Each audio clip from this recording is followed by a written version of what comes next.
দাজ্জালের মরণ গেট। সম্মানিত ভিজিটর, আপনারা কি জানেন দাজ্জালের মরণ গেট কোনটি বা কোথায়? হযরত ঈসা দাজ্জালকে কোথায় হত্যা করবেন?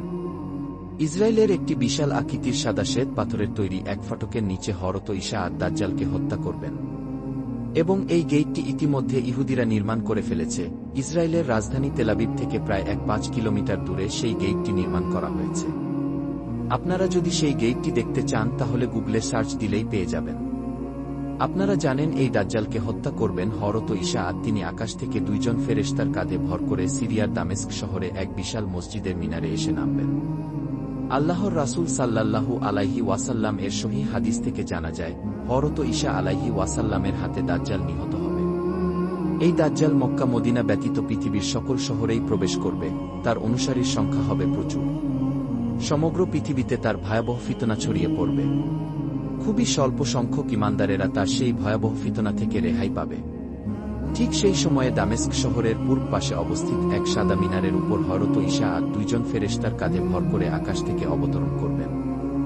জানা যায় সেই মসজিদটি আজ থেকে প্রায় 700 বছর পূর্বেই তৈরি হয়ে গেছে, ঠিক সেই স্থানে যার বর্ণনা হযরত আবু হুরায়রা রাদিয়াল্লাহু আনহুর হাদিস থেকে জানা যায়।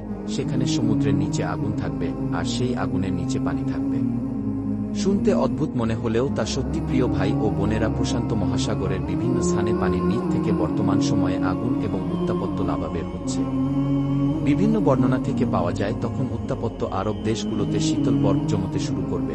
আমরা দেখতে পাই গত 2 বছর ধরে সেটাই হচ্ছে। হাদিসে আরও আছে দাজ্জালের আগমনের সেই সময় ইরাক ও সিরিয়ার মধ্যবর্তী ফুরাত নদী শুকিয়ে যাবে।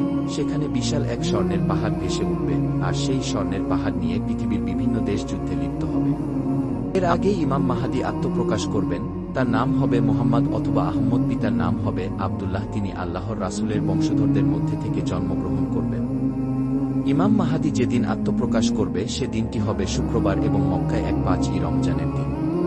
ইমাম মাহদী আগমনের সময়কার পরিস্থিতি খুবই ভয়ঙ্কর হবে। আবু হুরায়রা রাদিয়াল্লাহু আনহু থেকে বর্ণিত বিশ্বনবী হযরত মুহাম্মদ সাল্লাল্লাহু আলাইহি ওয়াসাল্লাম বলেছেন, ওই মহান সত্তার কসম যার হাতে আমার প্রাণ, অবশ্যই মানুষের উপর এমন একটি জামানা আসবে, হত্যাকারী বুঝতে পারবে না কি কারণে সে হত্যা করছে, এবং নিহত ব্যক্তিও বুঝতে পারবে না কি কারণে তাকে হত্যা করা হচ্ছে। যে ধনসম্পদ নিয়ে যুগের পর যুগ ধরে মানুষের মাঝে মারামারি কাটাকাটি, সেই সময় জমিন তার ভেতরের সমস্ত খনিজ সম্পদ ভূপৃষ্ঠে বের করে দেবে। আবু হুরায়রা রাদিয়াল্লাহু আনহু থেকে আরও বর্ণিত বিশ্বনবী হযরত মুহাম্মদ সাল্লাল্লাহু আলাইহি ওয়াসাল্লাম বলেন, জমিন তার ভূগর্ভস্থ স্বর্ণের টুকরা নিক্ষেপ করে দিবে। সময় খুব দ্রুতগতিতে শেষ হয়ে যাবে।